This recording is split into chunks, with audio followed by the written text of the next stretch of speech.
বানিয়ে দেখাবো একদমই নতুন পদ্ধতিতে চিকেনের গলা মেটে রান্না। পুরো চিকেন আর গলা মেটে কষা রান্না করে দেখাবো। একদম কিন্তু হেভি লাগবে খেতে, রুটি পরোটার সঙ্গে কিন্তু দারুণ জমে যাবে। একদমই বলতে পারেন স্পাইসি।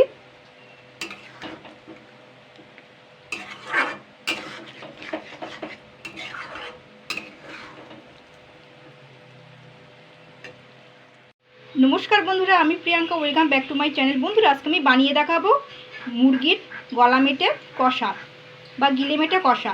তো হেভি সুন্দর লাগবে। আজকে আমি একদমই নতুন ধরনের করে দেখাবো। তো চলুন দেখে নেওয়া যাক। তো এখানে কিন্তু 500 গ্রাম পরিমাণ মতন মুরগির গলা মেটে আছে। তো এতে আমি এবার কি কি দেবো ব্যবহার করব, তেল মশলা ব্যবহার করব। তো এর মধ্যে কিন্তু গলা আছে, মেটলে আছে, তারপর যে পাকস্থলী আছে আর মাথা আছে। কিন্তু এইগুলো সব কিন্তু নিয়ে নিচ্ছে, যা যা থাকে মুরগির গলা মেটের মধ্যে। দেখুন, সবার প্রথম কিন্তু আমি এটা কড়াই বসিয়ে দিয়েছি। আর গিলে মেটে কিন্তু 500 গ্রাম পরিমাণ আছে। তো তেলটা একটু কম নেওয়ার চেষ্টা করবেন। তো ওই গিলে মেটে তো চর্বি থাকে, তো তেলটাই কষার সময় অনেক সময় মানে অনেকটা তেল হয়ে যায়। তো সেই জন্য রান্নায় তেল বেশি হওয়ার জন্য একটু তেলটা কম করে দেওয়ার চেষ্টা করবেন।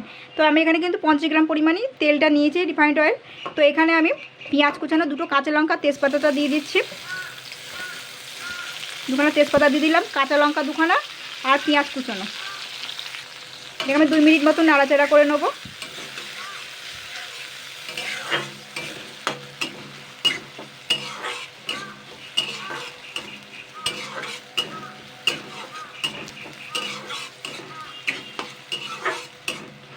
পেঁয়াজের কাঁচা গন্ধটা কিন্তু চলে গেছে।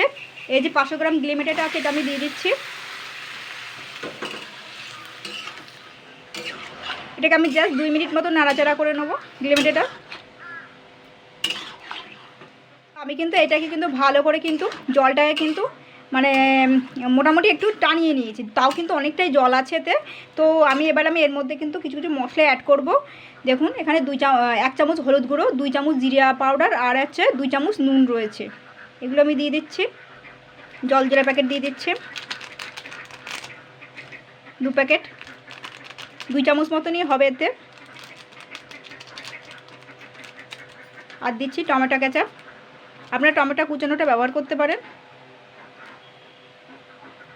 আর দিচ্ছি 1 চামচ আদা বাটা, রসুন বাটা, এগুলো কিন্তু দিয়ে দিচ্ছি আমি। আর দিচ্ছি 2 চামচ মতো সয়া সস দিয়ে দিচ্ছি, 1 চামচ চিনি দিচ্ছি।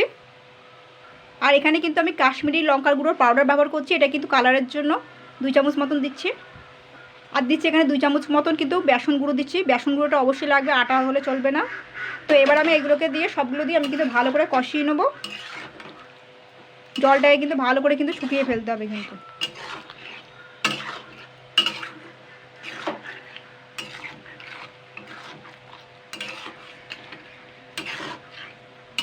আমি কিন্তু কষাতে কষাতে কিন্তু সিদ্ধ করে ফেলেছি।